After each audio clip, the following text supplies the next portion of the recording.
My house is inside this gully, and I was in my room, and when the earthquake occurred, I just run outside of my house, and I'm barely alive.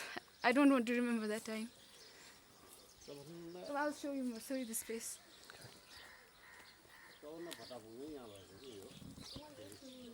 This.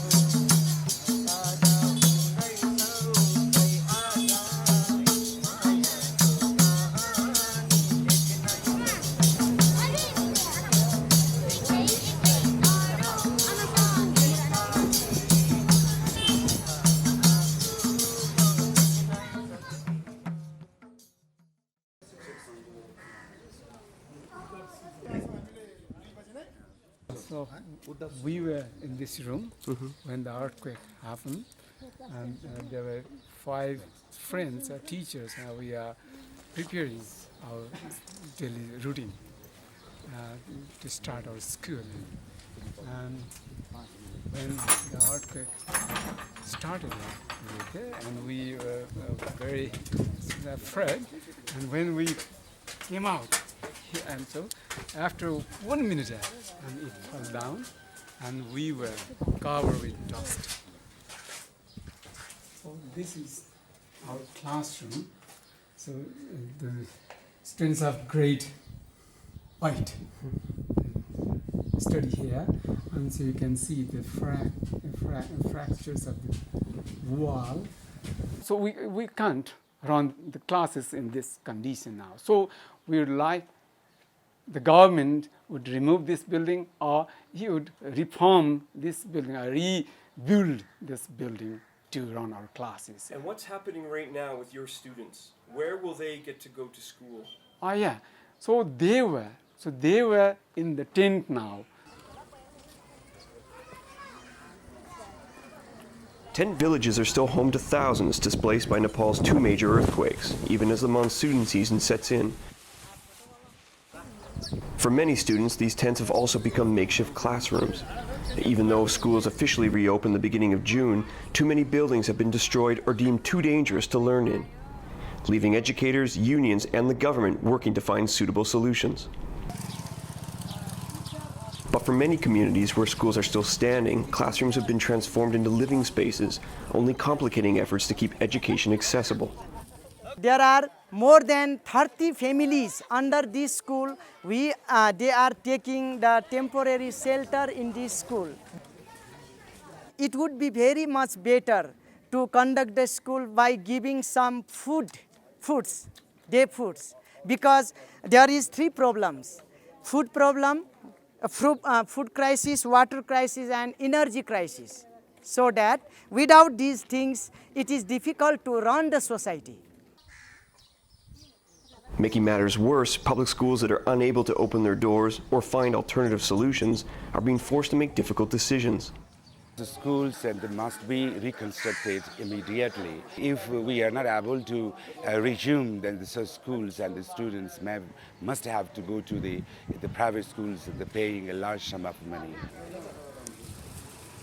With heavy damage to its main office, the Nepal National Teachers Association has its hands full when it comes to helping educators. After the earthquake, we call some engineers. They come and they observe it, and they advise us leave this building immediately. So we are trying to get rent another building. Do you think that you're going to get any help from the government to rebuild? No.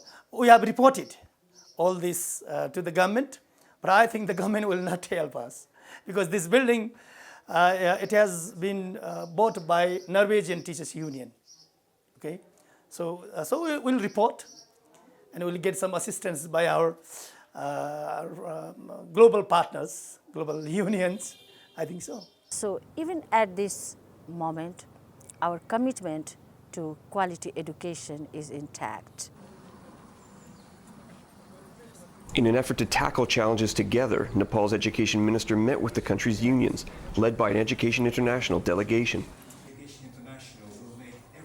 With money drawn from Education International's Solidarity and Relief Fund, the unions agreed on a series of priorities needed to help educators and students. The funds, donated by education unions around the world, are needed to address these priorities and other areas where the minister admits the government has limited resources. This earthquake hasn't only snatched away the assets of the people, it has snatched away the real happiness of the people. Even in this situation, people are now coming up. They are now just trying to smile, though the smile is not real, so that by seeing them smiling, others can smile. By seeing them smiling, others can feel that there's no pain.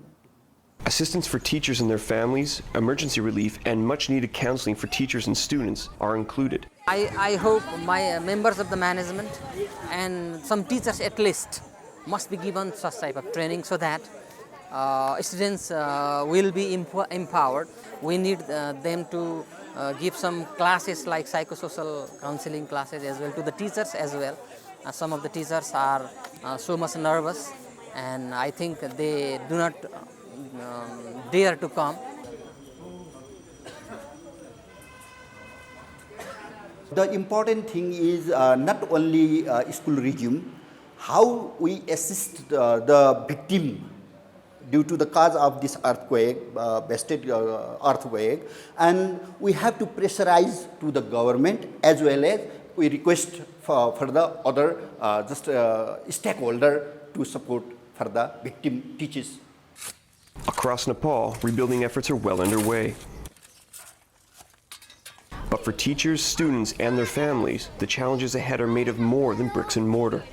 Moving toward a sustainable future begins with investing in a quality education system, but more help is needed to ensure the investment is long-term for both these students and for Nepal.